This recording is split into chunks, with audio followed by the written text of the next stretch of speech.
Strategic management is based on where the organization wants to be in the future and on the values that will guide its actions. Effective strategic management plans and tests of an organization's activities. Once a strategic plan is drawn up, plan and test them, leading to a better understanding of the current state and future plans. This process requires a subset of corporate governance that includes setting short and long-term goals.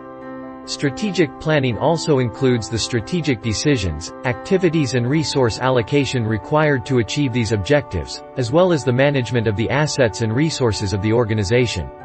Strategic management is the collection of all the necessities an organization needs to achieve its goals. Any change in the business environment requires an organization to continuously evaluate its success strategy and adapt to changes in its environment. The strategic management process helps an organization to take stock of its current situation, to develop and implement strategies, and to analyze the effectiveness of the implementation of management strategies. There are many different approaches to achieving this, but academic managers have developed numerous framework conditions to guide the strategic management process. Strategic management strategy consists of 5 basic strategies and can vary in implementation depending on the environment. Lack of communication and a negative corporate culture can lead to a separation between the activities of the various business units and departments of the organization.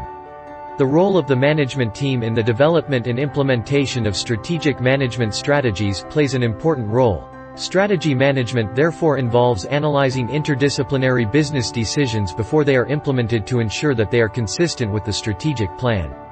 SWOT analysis is a kind of strategic management framework used by organizations to build and test their business strategies. It compares the strengths and weaknesses of an organization with the external opportunities and threats in its environment. Internal, external and other factors that may influence the goals of the organization are clarified. It also recognizes that a company's strategy needs to be tested and adapted to keep pace with changing competition. SWOT process helps managers determine what resources and capabilities the organization will have to function in a competitive environment and refine the strategy required to remain successful in such an environment. This process facilitates the implementation of the strategy in order to achieve it in an integrated way throughout the company. Failure to do this work risks not only failure, but also the collapse of the organization itself. On the following pages I will describe how the concept of office strategy management was developed and how it helps companies to coordinate central management processes with the strategy.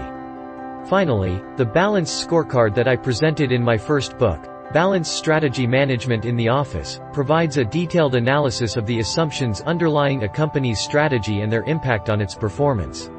When I studied the company and its strategy management system, and as a result of this study, I believe that the lessons I have learned from it can also be applied to companies that do not use balanced scorecards. These assumptions can be discussed regularly by the management team, which may update the strategy as appropriate. OSM's strategic planning unit can serve as a filter for new ideas coming from the company. The organization that manages to maintain its strategic focus typically establishes a new unit at the corporate level to monitor strategy and related activities, the Office of Strategy Management. I have found that most planning units adapt relatively quickly to the continuous process of strategy development that is observed in a scorecard-driven company. This may be a relatively new concept, but it is an important part of the overall strategy planning process in most companies. This process begins when the CEO and the management team meet to clarify their strategic vision and update the strategy. The typical planning function facilitates the annual strategic planning process, but hardly plays a leading role, as can be seen in the exhibition, The Old Strategy Calendar, illustrated above. Therefore, strategy is often forgotten until it is implemented, even in a company with a strong strategic focus. A similar process takes place in the divisions, which are led by the divisional heads and other senior executives. The finance department takes over the staff, puts the group and shareholder budgets and planning for the year in place.